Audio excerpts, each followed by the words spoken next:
Good morning, my dear brothers and sisters. At magandang umaga din po sa inyong lahat na sumusubaybay sa atin sa ating online live stream. As I mentioned at the beginning, we are celebrating today the Feast of the Epiphany, which to many of you is known as Three Kings, or the Feast of the Three Kings. That is why we greet one another with Happy Three Kings. But of course, based on the gospel that was proclaimed, there is no mention of kings except Herod, and there is no, of course, in Jesus, and there is no mention of number 3. But that is tradition. So today, we celebrate the Epiphany. Tomorrow, we will celebrate the baptism of the Lord. And that will be the end of the Christmas season. I thank those who have given me Christmas gifts, and to those who have not yet given me Christmas gifts, you have until today. You only have until today. Okay. And by Tuesday, we will begin dismantling the Christmas decorations inside the cathedral, beginning with the Christmas trees and the Christmas lights, the lanterns, and the last to go would be the Nativity. So this is also the last day, your last opportunity to take pictures. But you know, I have to admit that I feel a certain thing of sadness. Nalulungkot ako kasi tatanggalin na ang mga magagandang dekorasyon. Aalisin na ang mga palamuti na kaugnay ng Pasko. Ang hirap iwan ng isang bagay kapag ito'y maganda, kapag ito'y masaya. Katulad ng narinig natin sa kwento ng Transfiguration. In the story of Transfiguration, when Peter, James, and John were brought up by Jesus up to the mountain, and before them, Jesus transfigured himself, Peter was so overwhelmed. That's why he said to the Lord, "Lord, it's good to be here.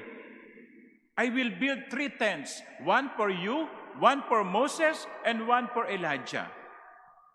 Lord, ang ganda dito. Dito na lang tayo. But of course, Jesus did not listen to Peter.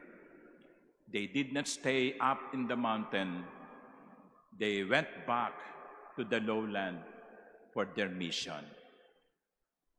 Kahit maganda, kahit masaya, kung kinakailangan, dapat iwan. At yan din ang ginawa ng mga pantas sa Ebanghelyo. When they saw the child, they were so happy. They were overwhelmed. Finally, they have found the person, the king they have been looking for.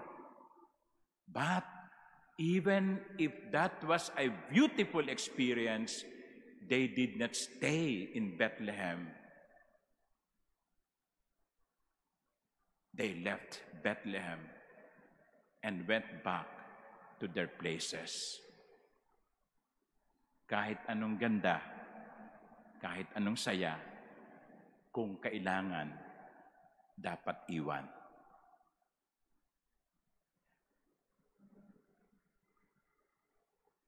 Bakit? Kasi si Jesus ay naparito hindi lamang para ipanganak. Siya'y naparito upang gawin ang gusto ng Diyos Ama. At yon ay ang pagliligtas sa tao.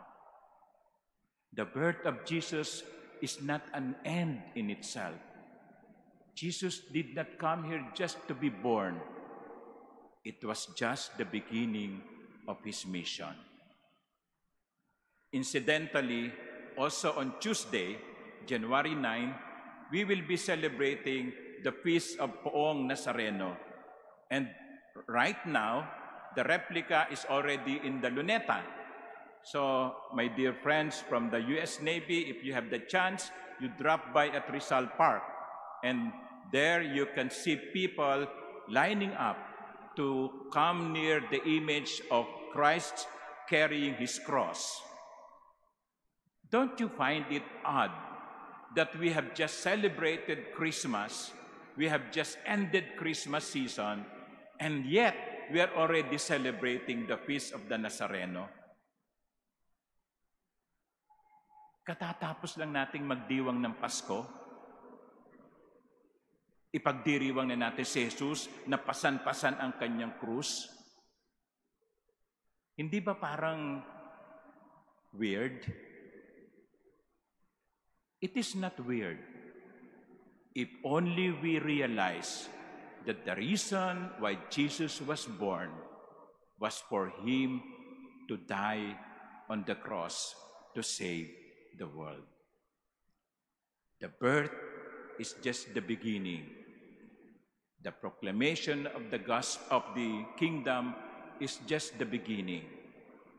The end would be the death and the resurrection of the Lord that will begin our salvation. Kaya po, mga ginigili kong kapatid, kahit po ang saya-saya ng Kapaskuhan, kahit na tayo ay nagdiwang ng may kaluguran sa ating mga puso, nakita nating muli ang ating mga kapamilya at mga kaibigan, nagsalo-salo tayo sa hapag na hinanda ng ating mga minamahal, iiwan natin ang Kapaskuhan para magpatuloy sa ating ding misyon. Because I repeat, Christmas is just the beginning. You know, I found a poem by Howard Thurman. It is entitled The Work of Christmas. And let me read it to you. When the song of the angels is stilled, when the star in the sky is gone, when the kings and princes are home, when the shepherds are back with their flocks, the work of Christmas begins.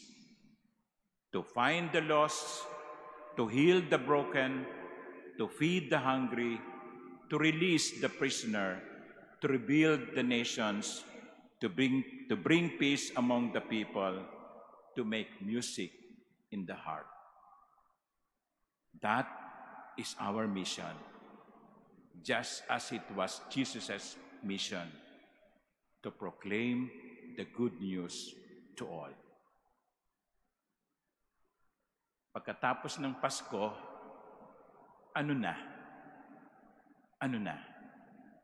Babalik tayo sa ating mga buhay, sa ating mga ordinaryong buhay, dala ang biyaya ng Pasko upang hanapin ang mga nawawala, upang pagalingin ang mga nagdaramdam, upang pakainin ang mga nagugutom, upang palayain ang mga nasa bilangguan, upang muling buuin ang mga bansang watak-watak at magdala o maghatid ng kapayapaan sa mga tao at magkaroon ng musika sa bawat puso. Sana ang Paskong nagdaan ay hindi lamang isang Paskong katulad ng mga naunang Pasko.